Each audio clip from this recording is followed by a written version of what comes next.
मोहम्मद का विबीड बम क्या है? देश में मसूद के कितने आत्मघाती दस्ते दौड़ रहे हैं? डॉक्टर उमर ने लाल गाड़ी सीक्रेट अड्डे पर छिपा रखी थी। दिल्ली बम धमाके की जांच के बीच जिस दूसरी गाड़ी का खौफ फैला उसे पुलिस ने बरामद कर लिया है। ये लाल रंग की इको स्पोर्ट्स गाड़ी है, नंबर है DL10 CK0458, जिसे जांच एजेंसियां शिद्दत से तलाश कर रही थी। दिन रात छापेमारी कर रही पुलिस ने लाल इको स्पोर्ट्स को डॉक्टर उमर के सीक्रेट अड्डे से खोज निकाला है। फरीदाबाद पुलिस ने खंडावली गांव के पास खड़ी लाल गाड़ी को एक फार्म हाउस से बरामद किया। सूत्रों के मुताबिक ये फार्म हाउस उमर के दोस्त का है। हालांकि इस गाड़ी को डॉक्टर उमर ने फर्जी पते पर रजिस्टर करा रखा है। दूसरी गाड़ी, एक ही डीलर से दोनों गाड़ियां परचेज की थी। इको स्पोर्ट्स गाड़ी जिसकी तलाश थी DL10 CK0458। ये वो लाल रंग की गाड़ी है। यहाँ पर देख सकते हैं कि आप पुलिस के तमाम आला अधिकारी जो है वो यहाँ पे खड़े हुए हैं, और वहाँ पे बिल्कुल मेरे सामने आप देख पा रहे हैं वहाँ पर जो है वो हालांकि दूर है थोड़ा सा, लेकिन जो है वो गाड़ी वहीं पर है जो खड़ी है, लाल रंग की इको स्पोर्ट्स गाड़ी, क्योंकि वहाँ पे तमाम जो फॉरेंसिक टीमें हैं वो इस गाड़ी की जो है वो तसल्ली बख्श जो है वो जाँच कर रही हैं। दिल्ली बम धमाके की जाँच के दौरान पुलिस ने सीलमपुर की तंग गली में दबिश दी। पुलिस एक पता तलाश रही थी। पता मदरसे का था। मदरसे का नाम इशातुल कुरान है। लेकिन पुलिस जब पते पर पहुंची, मौलवी से पूछताछ हुई तो मायूसी हाथ लगी। दिल्ली बम धमाके में मारा गया डॉक्टर उमर नबी ने यहां के फर्जी पते पर लाल इको स्पोर्ट्स गाड़ी खरीद रखी है। मदरसा संचालक मौलवी तसव्वुर ने बताया, पुलिस देर रात आई थी। जो यहाँ के जो ओनर हैं मदरसे के हाजी अयूब, वो कहाँ हैं? वो तो जांच एजेंसी जो आई थी उनके साथ में है, उनके साथ दे रहे हैं। वो पूरा नाम क्या है उनका? मोहम्मद अयूब। हाँ, उनको पुलिस लेके गई है? नहीं, वो टीम एजेंसी जो आई थी वो लेके गए थे, वो उनके साथ में। उनके साथ में? तो अभी तक आई नहीं है वो? तो वो पता नहीं है, तो मुझे आए कि नहीं है। कल से लेके गए?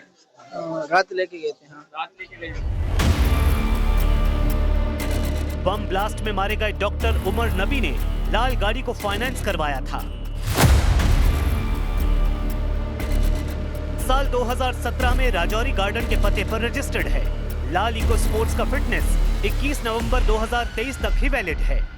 15 फरवरी 2026 को गाड़ी का इंश्योरेंस खत्म होने वाला है।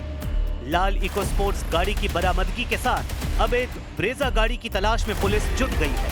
आतंकी साजिश के आरोप में गिरफ्तार महिला डॉक्टरों में से एक की ये ब्रेजा गाड़ी है। एजेंसियों को शक है कि ब्रेजा में विस्फोटक सामग्री हो सकती है।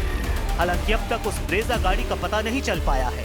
डॉक्टर शाहीन की ब्रेजा की बरामदगी जब तक नहीं होती, सुरक्षा बलों की धड़कनें बढ़ी रहेंगी। वहीं ATS और NIA की जांच में कानपुर विश्वविद्यालय से डॉक्टर शाहीन के कई सुराग मिले हैं। जांच एजेंसी डॉक्टर शाहीन के दस्तावेजों को खंगाल रही है। वहीं उसकी पुरानी तस्वीरें सामने आई हैं, जिसमें आंखों पर मोटा चश्मा लगाए शाहीन ग्रुप में फोटो में सबसे आगे नजर आ रही है। उधर डॉक्टर शाहीन के पहले पति डॉक्टर जफर हयात ने खुलासा किया कि वो जब उनके साथ थी तब विदेश में सेटल होने के प्लान बनाती रहती थी। बस एक चीज थी कि बीच में एक बार उन्होंने मुझसे बोला कि क्यों ना करेंगे ऑस्ट्रेलिया वगैरह चला जाए। एक मतलब मेरी ख्वाहिश थी कि यहाँ से कहीं बाहर जाके ज्यादा अच्छी लाइफ गुजारी जाए। तो मैंने कहा यार यहाँ कोई कमी नहीं, सारे रिलेशन हमारे यहाँ पे, तो हम लोग इसको कैसे निभा पाएंगे दूर रह करके। और हम लोग का बहुत बड़ा खानदान, उनका भी ठीक ठाक खानदान था।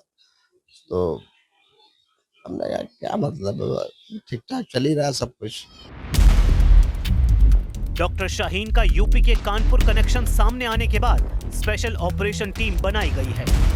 कानपुर पुलिस कमिश्नर रघुवीर लाल ने आतंकी नेटवर्क पर बड़ा एक्शन लेने की तैयारी की है। की सूचियां थी, जो नए वेरिफिकेशन, ये सत्यापन का कार्यक्रम चल रहा है हमारा, और पूर्व में जो घटनाएं हुई, सारी घटनाओं से जुड़े हुए जो सूचनाएं हमें मिली हैं या जो यहाँ पर जिन लोगों का नाम उस समय आया था जो सस्पेक्ट थे, उनकी मॉनिटरिंग की जा रही है। कुछ हमारे जो अधिकारी सोशल मीडिया के माध्यम से जो कुछ हमें फिल्टर करके हमें जो सूचना इससे रिलेटेड मिल सकती है, उस पे भी हमारी टीमें काम कर रही हैं। लगातार निगरानी रखी जा रही है और इसके गहराई में जाकर के जितने तथ्य इकट्ठे कराए जा सकते हैं, ताकि हम किसी अनहोनी से को रोक सकें और जो लोगों का शरणदाता के रूप में या जिन्होंने इनको मदद करी है, जो इनसे प्रभावित रहे हैं, जो इनके टच में हैं, तो उनकी हम लोग अभी सूची तैयार कर रहे हैं। डॉक्टर शाहीन के भाई डॉक्टर परवेज के घर पर छापेमारी के दौरान पुलिस ने एक बड़ा चाकू बरामद किया है। डॉक्टर परवेज अंसारी के पते से पुलिस को कई डिजिटल डिवाइस मिली है।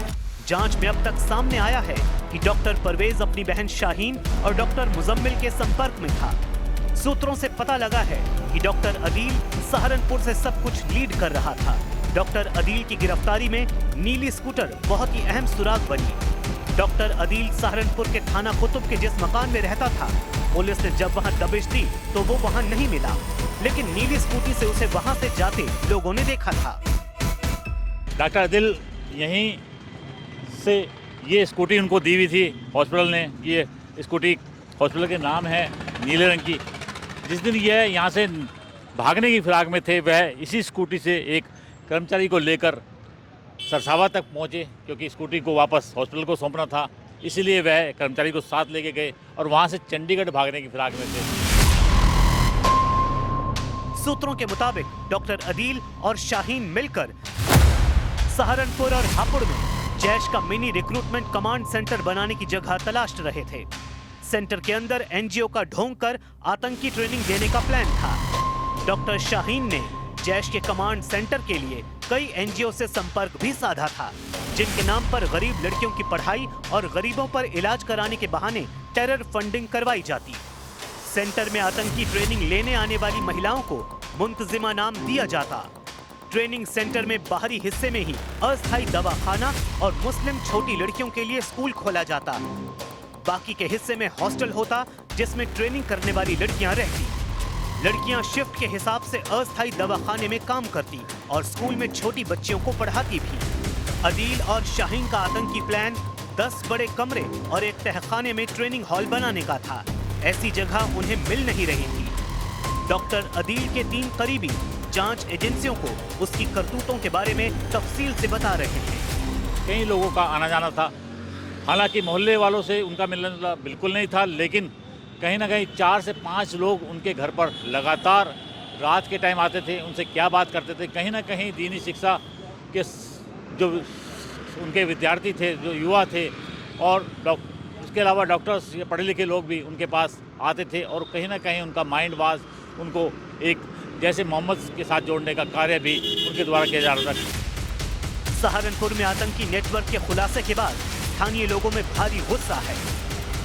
अगर कोई इस तरह से हमारे क्षेत्र के अंदर भी, मोहल्लों के अंदर, बस्तियों के अंदर मकान किराए पर लेकर के, या वो डॉक्टर हो, या वो कोई मौलवी हो, या वो कोई पंडित हो, कोई भी हो, अगर वो संदिग्ध पाते हैं तो उसकी सूचना पुलिस को दें। डॉक्टर हो या कोई भी अदर आदमी हो या कोई भी अदर बिरादरी का हो, तो गलत है हमारे हिंदुस्तान के लिए।